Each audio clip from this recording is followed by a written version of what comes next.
ในหลวงเนาะก็จะได้เข้ามาฟังธรรมะโดยปกติแล้วในห้องคนเรียนหนังสือสิบองค์จากอย่างนี้เนาะแต่ว่าพระอริยสงฆ์อัศรุเขาตู้เจ็บจากธรรมะนั่นนะครับนี่เป็นเรื่องหนึ่งที่สิ่งที่ต้องเอามาปฏิบัติในหลักคำสอนของพระเจ้าพระเจ้ามันได้กล่าวไว้ในพระไตรปิฎกไปหลายอย่างหลังจากที่ตถาคตทับไปแล้วพุทธะองค์ต่อไปที่สีมาสุนทรก็คือพระศรีอริยะคือปัจจุบันพุทธะองค์ต่อไปเป็นองค์สุดท้ายของพระศรีอริยะซึ่งจุดเด่นของพระศรีอริยะคือความเมตตาแต่นั่นนะครับนี่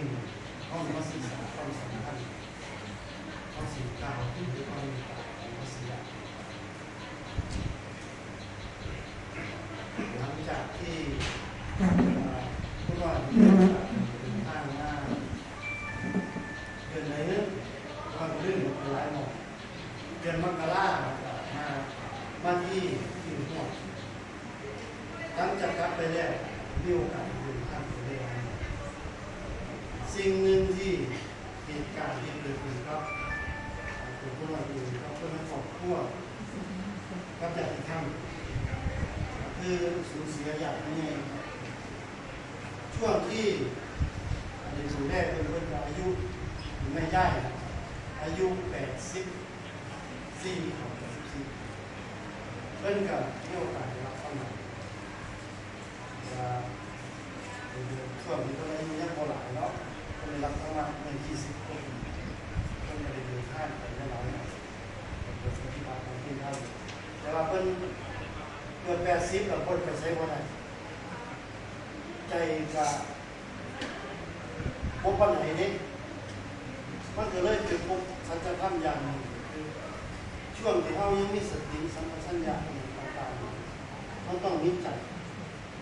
ไฟแบบศึกษาในที่ใจเอาเป็นความมั่นคงคุณย่ายด้วยเหตุการณ์ต่างๆที่เคยเห็นมาในชีวิตเนาะหลังจากที่ผมรับกันมาเนี่ยเป็นทางเข้าปฏิบัติกับสิบทเข้าสิ่งหนึ่งที่เกิดขึ้นช่วงเวลาสิบห้าลูกหลานอะไรมันมีทางขาดเป็นกับคนทรมานเนี่ยตอนนี้หมอสอนโดยปัจจุบันนี้หมอเก่งเนาะได้จังหมอกระสินยาคลายต้นเจ็บปวดเพื่อเวลาสิบห้าของเราตัวสิบลูกหมอกระสินยาเป็นไปเรื่อยมีความสุขคุณย่าที่ดูแลเรื่อยๆความไม่ออกคุณน้อยก็ยุ่งขาดเพราะว่านับชั่วโมงเปิดบทสวดตัวเองก็เลยสวดมนต์เป็นการสวดเป็นนั้นนี่เข้ามาหลังจากที่มันสิ้นวัดลงคุณน้อยก็เข้าสังเกตสิ่งนั้นหนึ่งคนที่รับธรรมะร่างกายสังขารกายและร่างกายสภาวะนี้เป็นยังไงบ้างเมื่อถามอาจารย์นักธรรมวิสุทธิ์สิ่งที่พระหลักหลวงย่านมาถึงหรือดวงย่านไปอย่างสบายเพราะเดินคือชาติลาภจิตใบหน้าหรือข้างกายเป็นสิ่งอ่อนนี้คุณย่าอ่อนนี้ว่าจะได้เป็นแบบนี้หลังจากที่มีตัวเป็นแบบนี้แต่งตัวมาตาก็พอมัด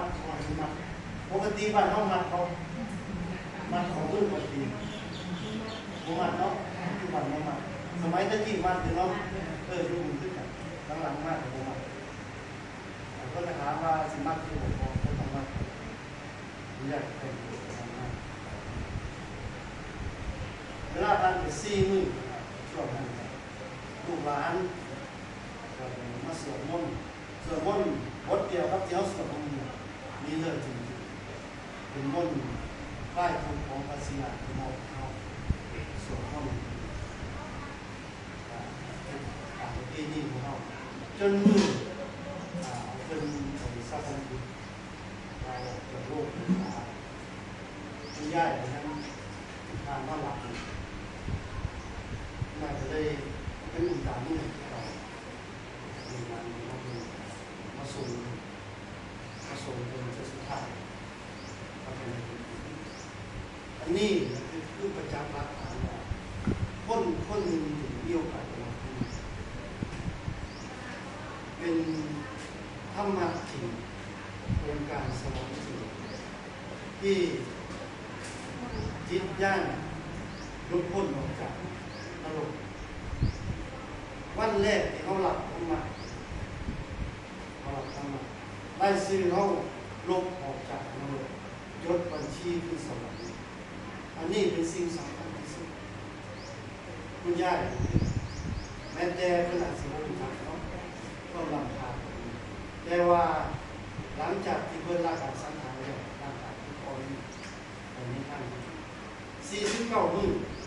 หลังจากที่เพิ่นเสียชีวิตเป็นช่วงสำคัญที่สุดคือ49 มื้อแล้วก็จากนั้นเนาะได้มามีพี่มีน้องมีลูกมีหลานเล